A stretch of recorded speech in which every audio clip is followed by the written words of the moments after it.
Sem sombra de dúvidas, esse é um dos vilões mais incompreendidos da atualidade. A gente tá falando de Suguru Geto de Jujutsu Kaisen.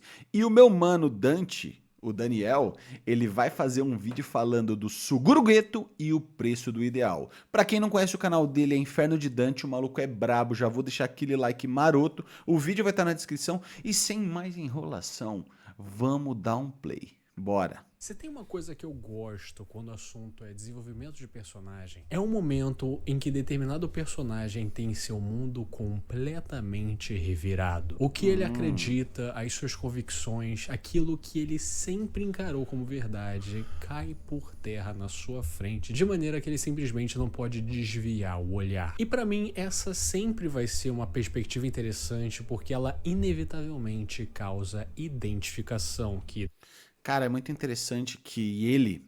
Eu acho muito interessante as análises e os vídeos dele, é porque ele não se limita ao anime, ele não se limita à obra. Ele fala de um conceito. E aqui ele tá falando exatamente do conceito que é realmente uma deturpação de um universo de um personagem específico pra ele se corromper. E daí ele tá usando os incríveis. Tipo isso, tá ligado? Ou seja, é o conceito. É muito interessante o jeito que ele analisa, o jeito que ele pensa e conduz a ideia dele. na minha opinião, é a coisa mais importante em uma obra de ficção. Você tem que se identificar com os personagens, com a Fato. trama, para poder se conectar com aquela história. E se tem um bom exemplo de um personagem que teve seu mundo virado de cabeça para baixo, é Suguru Geto de Jujutsu Kaisen. Antes de seguirmos, é importante falar que esse vídeo aqui terá alguns spoilers, Só dando aquela moral, mano. Esse é o Daniel, do Inferno de Dante. E olha só, mano, só de você ver o cenário dele, você já vê que o maluco é brabo. Ele tem o gato lá da Alice no País das Maravilhas, um pôster do Akira, Ghost in the Shell, ou seja, dois clássicos do cinema japonês em anime. E ainda Zoro. Vai ter o Fênix, vai ter o Joey, pô, o Vagabundo, mano. Ó o Musashi lá no fundo. Mano, brabíssimo, brabo.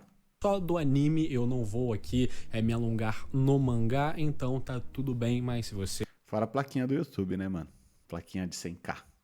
ainda não chegou, né, no anime, ainda não viu o filme Zero, por exemplo, esteja avisado. Para que a gente possa compreender totalmente a trajetória de Suguru Sim. Geto e como ele tem, né, essa virada de chave na sua perspectiva, a gente primeiro tem que entender, né, como o mundo de Jujutsu funciona. O universo de Jujutsu Kaisen é bem simples. Estamos falando de um Japão um pouco diferente, onde maldições permeiam pelos cantos que as pessoas não conseguem olhar. Mas existe um grupo seleto de pessoas que conseguem lidar com elas, chamadas feiticeiros jutsus.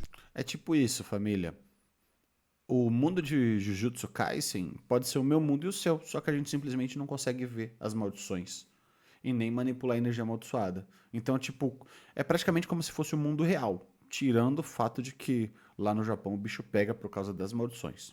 Ou os xamãs. Esses caras nada mais são do que heróis que nunca serão reconhecidos pelo seu trabalho. Serão Sim. figuras que geralmente treinam desde criança e morrem cedo, porque esse mundo é implacável, e nunca terão reconhecimento devido, tudo em prol da humanidade ficar protegida dessa sociedade. Com a Já assistiu MIB, Homens de Preto? É a mesma coisa, só que em vez de ter é maldição. Mesma coisa. gente entendendo que não existe uma existência mais escrota do que ser um feiticeiro Jujutsu. Porém, a primeira vez que a gente vê o Suguru Geto em cena, Ele não era o ele Suguru aparece Geto. como sendo o Mastermind, né? O chefe das maldições, o vilão dos vilões. Sendo que o curioso aqui é que ele é trabalhado como um feiticeiro Jujutsu que virou casaca e foi pro lado das maldições contra a sociedade que a gente vive. E com o decorrer do tempo, a gente vai tendo mais dicas sobre essa figura, da sua vivência com personalidades como o próprio Satoru Gojo e o que ele fez para ser considerado uma ameaça, mas nós só compreendemos esse personagem de fato em um dos melhores arcos de Jujutsu Kaisen, Inventário o arco Oculto. do passado do Gojo e de Suguru Geto, chamado Inventário Oculto. Nesse passado conhecemos como era Inventário oculto é interessante pelo fato da própria palavra já condizer o que significa. Inventário nada mais é do que um relatório. E o oculto pode ser escondido, ou seja, o passado que ninguém conhece, a história escondida, sabe? E isso mostra que vai ser uma parada bem trágica. E aí que a gente conhece realmente o Geto, tá ligado? Suguru Geto. Era o jovem Suguru Geto, um dos feiticeiros mais idealistas que podia ter. Um cara que seguia totalmente com o livro de regras e ensinamento de ser um feiticeiro. Feiticeiros existem para proteger a sanidade mental dos humanos. O cara é quase um militante, mano, da feitiçaria Jujutsu, tá ligado? Tanto que ele mesmo come o rabo do Satoru Gojo, falando que a mentalidade dele tá errada, os fortes têm que proteger os fracos. E é muito interessante que isso daí eu vejo pra mim mesmo, ou então pra sociedade. Quanto mais a gente se doa, mais perigoso e mais provável é a nossa decepção.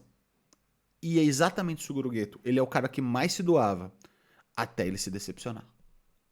Servem para proteger aqueles que não são usuários de Jujutsu. E uma coisa chave para entender a psique do Suguru Geto é o seu poder. Esse personagem nada mais é do que um manipulador de maldições, tipo que nem o Megumi, sendo que diferente do Megumi, as maldições deles não são projeções via sombras e coisas do tipo. O poder dele funciona de maneira que ele tem que exorcizar uma maldição, reduzir ela a uma bola escrota e ele tem que comer ela, engolir ela para que ele tenha essa maldição no seu inventário, digamos assim. E isso daí tem... Concordo com o Dante, mas tem uma pequena diferença aí, na verdade. O Megumi, ele controla Shikigamis. Os Shikigamis, eles também podem ser relacionados como maldições, tá? Mas os Shikigamis, em relação a ele, são coisas mais envolvendo feitiçaria mesmo. Na antiguidade existiam... manuscritos e selos e também tipo jutsus do bagulho que controlavam shikigamis de proteção, que são tipo seres espirituais, mais propensos a yokais. E maldição não. A maldição já é tipo um efeito colateral do sentimento humano. Tem uma diferença assim, mas o conceito, a regra é quase a mesma, tá? É quase a mesma. e que possa manipular ela no futuro. E esse poder gráfico, cruel, parece algo tirado de um universo mais realista de super-heróis, tipo um The Boys da vida, é algo que ajuda muito a gente entender o quão heróico Suguru Gito é e o quanto ele acredita no seu ideal. Ele nada mais é do que a maior bússola moral do grupo que ele está. Afinal, o Satoru Gojo do lado dele é um cara forte pra caralho que não se importa com porra nenhuma. E, inclusive contesta do porquê os fortes têm que proteger os fracos. Isso é muito chato. Mas Suguru Gito sempre é aquele que fala que esse é o caminho. Feiticeiros jutsus existem para isso. Ou seja, Gito aguenta o fardo do seu poder porque ele acredita que ele está fazendo isso por um bem maior. Não interessa que as maldições que eu como têm gosto de vômito e é uma sensação horrível que é impossível de se acostumar. Eu estou fazendo isso pelos outros. Esse é o meu trabalho. De qualquer maneira, a grande trama desse arco é que uma garota colegial qualquer foi escolhida para ser a nova receptáculo do Mestre Tengen. Um cara que é basicamente um semideus do universo Jutsu. Ele tem o poder de controlar as barreiras que fazem com que só o Japão seja um lugar afetado por maldições. E por causa disso, tem várias entidades que querem matar essa garota, porque matando ela, as maldições vão ficar malucas e o mundo vai ficar doido, vai entrar o caos louco. Outras organizações veneram o Mestre Tengen como ele é, e ele se tornar uma garota é uma maculação da sua forma divina, e eles são contra isso e querem ficar contra ela. E então, os dois alunos mais fortes da escola... agregando mais um pouquinho, a maculação é real, só que no conceito deles, aquele oculto da estrela, é que na verdade não é nem porque ele vai ser assimilado pela garota e ele vai mudar de corpo que afeta eles. É que eles querem ver realmente o Tengen ascender como um ser divino. E sabe que o único jeito para ele fazer isso é não... tá ligado? Não ser absorvido ou se fundir com outra pessoa para manter a sanidade dele e também o indivíduo humano do ser. E sim virar um deus no bagulho, tá ligado? É isso que eles querem. Não necessariamente direto com a questão de ser uma garota ou de ser um humano. É porque eles só querem ver o cara ascender. É meio doido, mas é isso. O Jutsu, Geto e Gojo são, né, elencados para fazer essa missão, levar ela até o Tengen. Sendo que nessa missão eles criam um laço muito forte, aonde a Manai, ela finalmente pode ser jovem de novo, se diverte, vê o quão belo a vida é. Afinal, ela sempre ficou presa nessa percepção de que ela é especial, que ela tem um objetivo maior, e nunca ela tinha voz, e sim só o trabalho dela, o objetivo dela, um pouco parecido com o Geto, na qual a percepção é, né, foda-se o Geto e como ele se sente. Ele tem um trabalho maior, então engole o choro. E por causa disso, toda a jornada ensina muito pra Manai, mas ensina muito pro Geto também, aonde tem certos momentos que a gente precisa ser, né, humano e colocar as opiniões e visões e vontades acima de destinos escolhidos por outras pessoas. Sim. Então, quando o Geto já tá indo entregá-la ao Tengen pra fazer esse ritual, ele dá a opção pra ela e ela diz que ela não quer ir embora, ela quer curtir, ela quer viver. Porém, ela quer viver, mano. Ela quer seguir a vida dela. É uma adolescente que tem um fardo nas costas pra autossacrifício e perder a individualidade dela. Tipo assim, ela não vai conseguir viver os sonhos dela. É muito triste. E tanto o Geto quanto o Gojo, eles entenderam isso, eles se colocaram no lugar dela pra, enfim, dar a liberdade delas, contrariando todo o mundo Jujutsu. É muito louco isso. Só que o legal, sabe qual que é o legal? Eu já vou falar. Vamos ver esse pedaço da história que eu já vou concluir. Logo depois vem esse quadro, que sim, é chocante, de Toji simplesmente atirando na cabeça dela. Exato. E pra mim essa imagem diz muito e é muito bem feita, porque representa o fim do conto de fadas que o Geto acreditava. Toda essa questão de ele aguentar por ser um herói e que no fim eu serei recompensado de alguma forma, no fim eu terei um final feliz. Ele vê na frente dele que uma menina tão parecida com ele acaba de morrer de maneira sumária. E esse é muito louco porque, primeiro, esse final feliz ele não existe se bobear nem no mundo real, tá ligado? Aliás, com certeza não existe no mundo real. Quem dirá no Jujutsu Kaisen, tá ligado? Que é muito trágico, é muito brutal, muito violento e completamente imprevisível e injusto. Ele demorou pra entender isso, mas naquele momento eu concordo, foi a epifania dele. Tipo, foi a semente plantada pra falar, mano, ó, tá vendo a merda que você tá se metendo? Você tá rolando numa poça de barro aqui. Só que o que eu queria falar é o seguinte, o tão louco, o tão absurdo a morte da Manai é, através do Toji, que se ele não tivesse matado, não teria acontecido nada. Ia ser a mesma coisa. Porque ali naquele momento eles desistiram da assimilação. Tá ligado? Ou seja, ele matou esse fim trágico foi por nada. Porque ela não ia ser assimilada. Aliás, exatamente, ela não ia ser assimilada.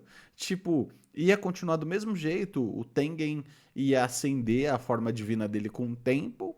E ela não foi absorvida. Acabou. Tipo, não precisava do Toji, não precisava desse rolê, não precisava de nada disso. É isso. É muito triste, é muito louco. Apesar de que sem o Toji, provavelmente eles não estariam curtindo a praia, eles não teriam essa ideia, o Geto e o Satoru, apesar que a conversa deles eu acho que foi antes de conhecer ela. Então eu vou falar pra vocês, na moral mesmo. Foi inútil a ação do Toji contra o Manai e contra o Tengen. Foi útil contra o Satoru e contra o Suguro, que desencadeou toda a personalidade deles, que eu falo muito disso no meu vídeo lá no meu canal, chamado Canal Vini TV, onde eu destrincho o Toji, eu destrincho o Geto, eu destrincho o Satoru Gojo, eu destrincho todo mundo. Então vale a pena, tá na descrição também, tá?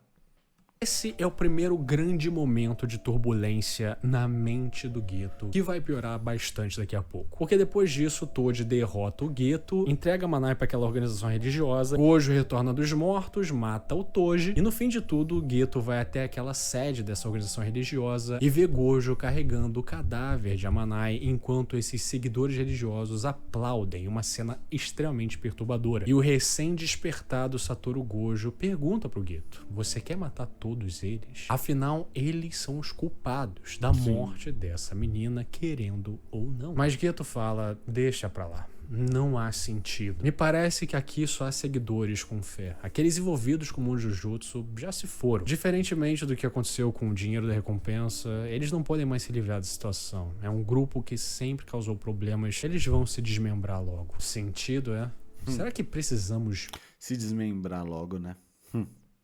mesmo de uma razão? E Geto mantendo seu ideal forte. Claro que é importante. Especialmente para nós. Especialmente para xamãs. Sendo que, obviamente, ele fala isso no automático. Ele não acredita mais tanto nesse papo. Verdade. Afinal, seu conto de fadas já foi quebrado um pouco antes. E agora ele vê a maldade da humanidade. Pessoas aplaudindo enquanto Satoru Gojo está com o cadáver de uma menina inocente no seu colo. É como se a cortina que mostra a verdadeira Eu gosto muito dessa narrativa do Dante, mano. Ele conta com uma emoção, ele narra, ele interpreta a parada. É muito bacana. face da humanidade finalmente estivesse sido aberta em frente ao Geto. E ele é obrigado a ver aquilo que estava escondido. Então, vida que segue, ele exorciza mais maldições e ele pensa: é um sabor que ninguém sabe, o gosto de uma maldição. Como ingerir um pedaço de pano que limpou um vômito. Exorcizar, consumir essa rotina, esse ciclo desgastante, horrível, que eu fazia por causa de um sentido. Eu fazia porque eu era um herói, eu tava salvando pessoas. Mas pra quem eu tô fazendo tudo isso? Pra quem eu me submeto a esse ciclo horrível? E obviamente ele lembra aquelas pessoas aplaudindo de maneira perturbadora aquele ato, o fim da inocência. Desde aquele dia tem se passado na minha cabeça. O que eu vi aquele dia não foi nada incomum. O mal escondido, conhecido por todos. Sabendo disso, eu escolhi protegê-los como um xamã Jujutsu. Ou seja, não se perca. A humanidade sempre foi cruel, sempre foi maldosa. Todo mundo sabe disso. Mas ver é diferente de saber. É legal que ele tá narrando e contando a história do Geto, do pensamento dele. Tudo que tá descrito no mangá, mas ele vai acrescentando sentimentos, pensamentos para deixar mais claro ainda o jeito que o Geto tá se sentindo, como se fosse a mente dele falando. Muito legal essa interpretação do Dante, muito legal mesmo.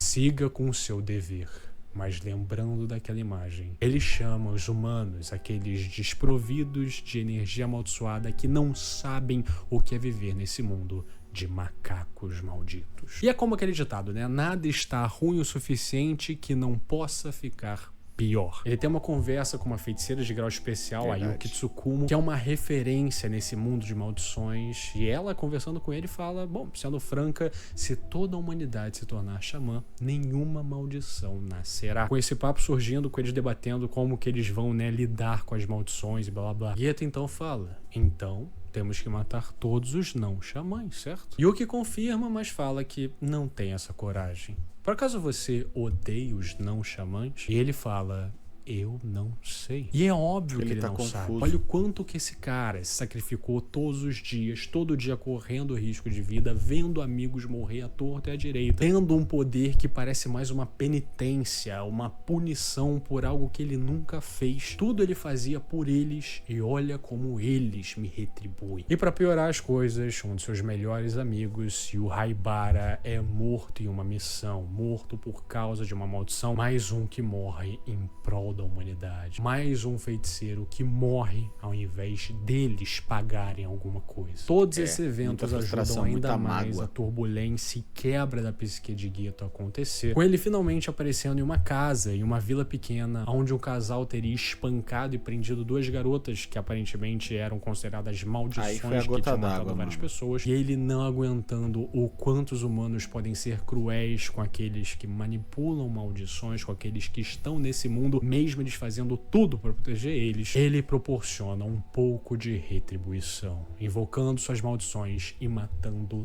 toda aquela vila, com a morte de mais de 100 pessoas na sua conta. Com esse evento marcando de vez a quebra da bússola que ele era. O verdadeiro preço de ser um idealista em um mundo tão escroto. Tudo o que ele fazia era sob um pilar muito claro. Mas quando ele percebe que aquilo que ele está sustentando é feio, é ingrato, é cruel, o pilar não vai só ruir, mas como tudo vai mudar. E depois desse evento, ele obviamente se torna um criminoso procurado, e a pessoa que é mandada lidar com ele é o seu ex-melhor amigo, o mais Satoru honrado. Gojo. E um debate acalorado, onde ele diz, tá, e o seu plano agora é matar todos os não xamãs? Vai tomar no cu, cara, isso é impossível, acorda. Nesse momento, Geto retruca. É possível pra você, não é, Satoru? Afinal, o feiticeiro mais forte conseguiria fazer o que quiser. Eu adoro esse quadro, com a conversa deles acontecendo enquanto várias pessoas normais passam eles por de eles, preto. mostrando de maneira bem didática essa separação de universo.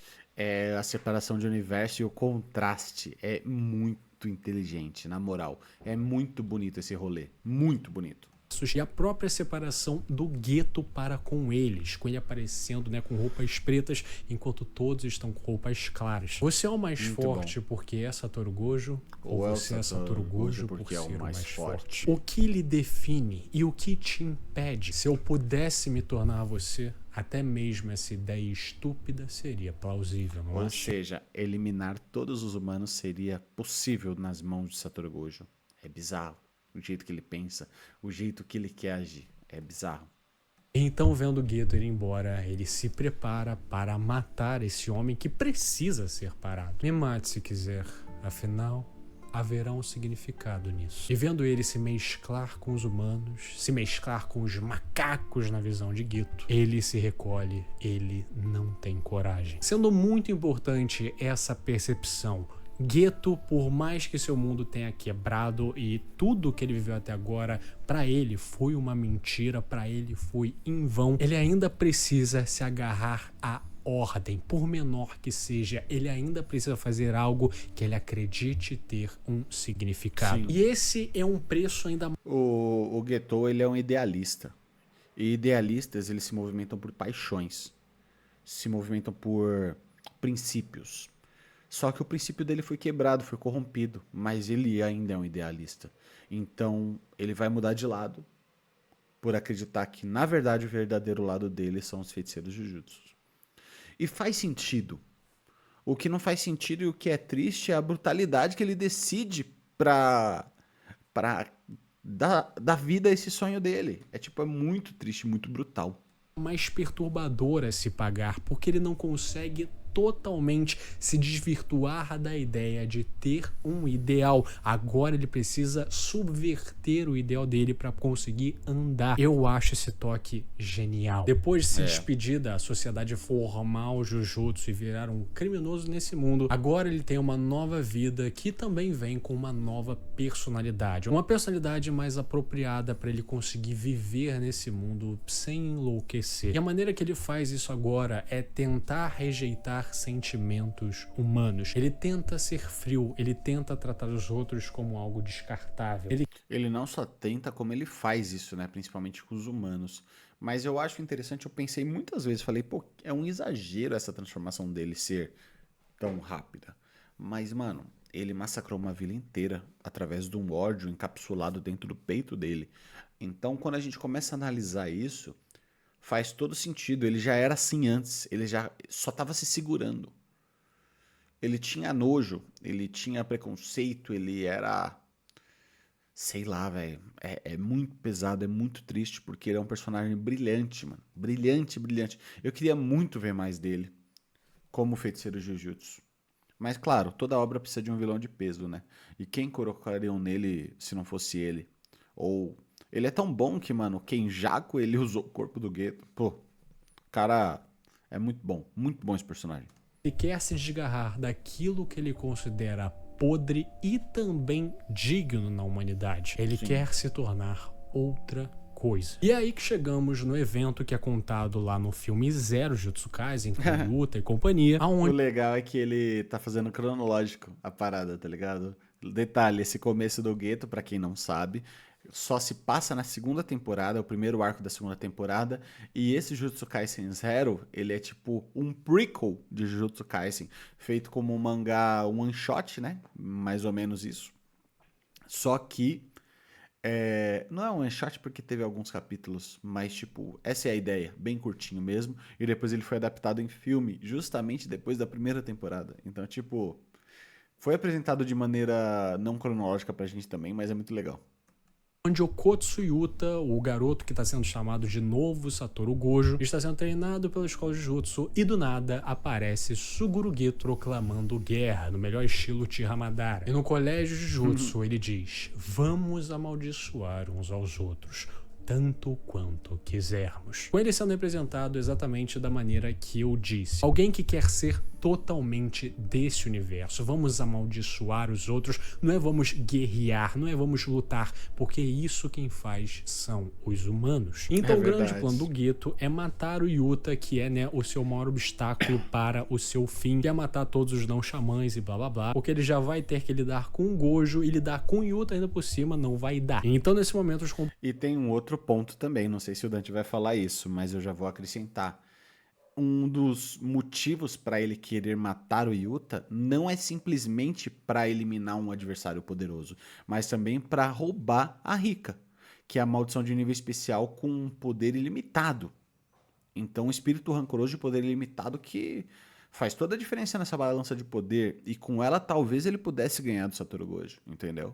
Então, tipo, ele não só estava eliminando um inimigo extremamente poderoso, como também estava aumentando o seu poder de ataque. É gênio, o cara é gênio. Companheiros do Yuta, né, o Inumaki, o Panda, tentam protegê-lo do Geto. E com ele vendo isso, ele grita aos céus: eu estou profundamente comovido. Vocês apressadamente vieram para salvar o Okotsu, feiticeiros Jujutsu tentando salvar uns aos outros a ponto de se sacrificarem.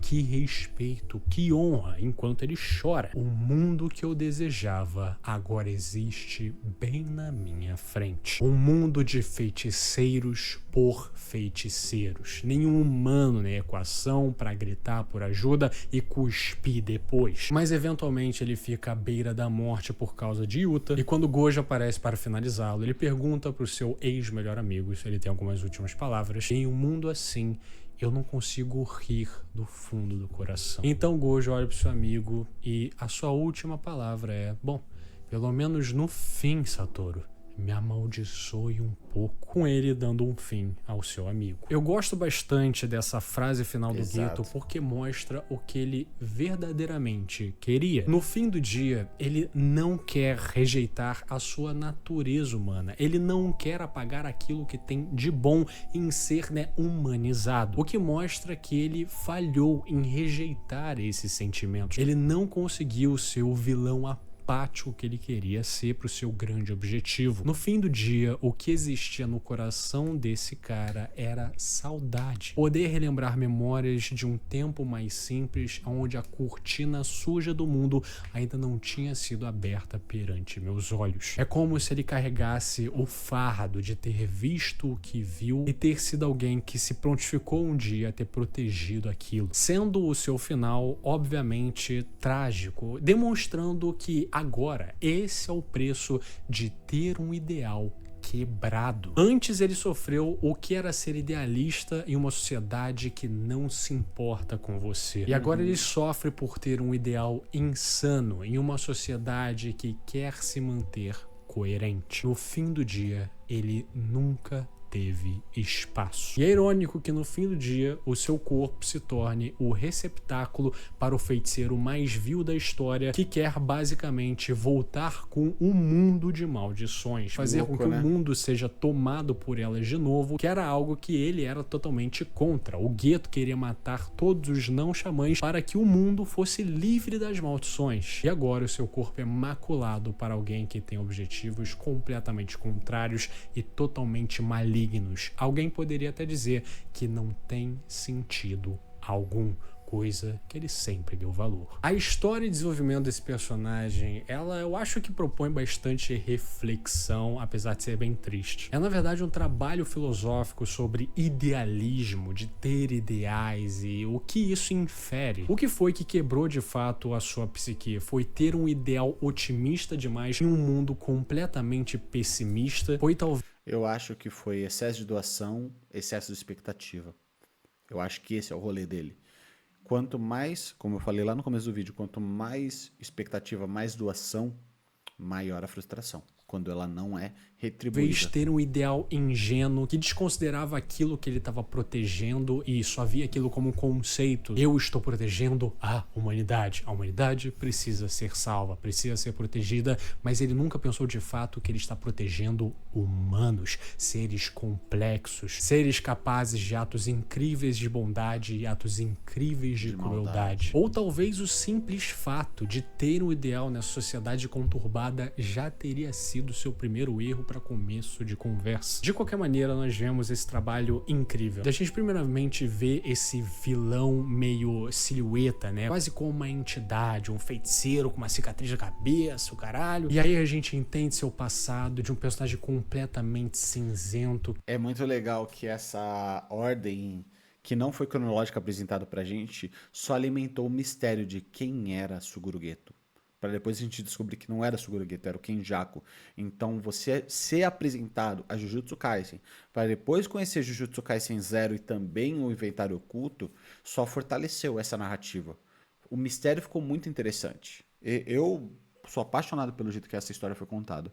Que sofreu o que sofreu, e é crível vendo o que ele viu e o que ele sofre, até onde ele chegou, e posteriormente no arco do Yuta ele se tornando um vilão, ele aceitando essa escuridão no seu peito e ele sabe que ele vai ter que servir para fazer aquilo que os outros não têm coragem de fazer. Sim. E depois seu corpo sendo utilizado como receptáculo de um super vilão que vai contra tudo que ele acredita. É realmente o personagem com camadas e mais camadas, e que na minha opinião foi muito bem feito e muito bem tratado no sentido narrativo de que a sua história é coerente, é reflexiva e com certeza ousada para a obra que está. Realmente um baita personagem com uma baita lição. Antes de me despedir, eu só quero falar um negócio. Se você viu o último Dante Responde, você viu que no meio desse vídeo eu falei ali que no domingo que já passou teria o primeiro vídeo do Paraíso de Dante. E se você for agora lá no meu canal, uai, cadê a... Família, o negócio é o seguinte... O Paraíso de Dante é o segundo canal do Inferno de Dante. E, mano, é isso. É bom pra caramba também. Então vale a pena você dar essa moral pro mano. Fechado? E é o seguinte, sem mais delongas, muito obrigado por ter assistido o vídeo até aqui. Vai conhecer o meu canal principal, que é o canal Vini TV. Vou deixar aqui no final também. E é o seguinte, aguarde amanhã. Gaguejei tudo, ó. Aguarde amanhã que vai ter mais um react pra você. E falou!